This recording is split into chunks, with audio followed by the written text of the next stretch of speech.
How to share your profile on REDnote. Hey everyone, welcome back to the channel. In today's video, I'm going to show you how you can share your REDnote profile or account with your friends.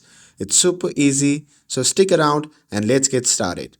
So first thing first, open the REDnote app and make sure that you're logged in to your account.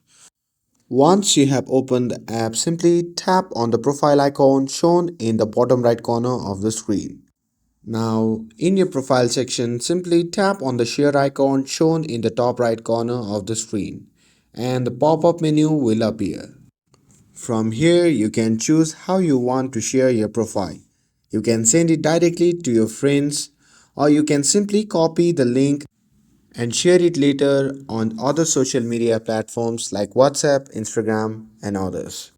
And that's all there is to it. Sharing your REDnote profile is super quick and simple. If this video helped you out, don't forget to like, share and subscribe to get updated for more videos. Thanks for watching and I'll see you in the next video.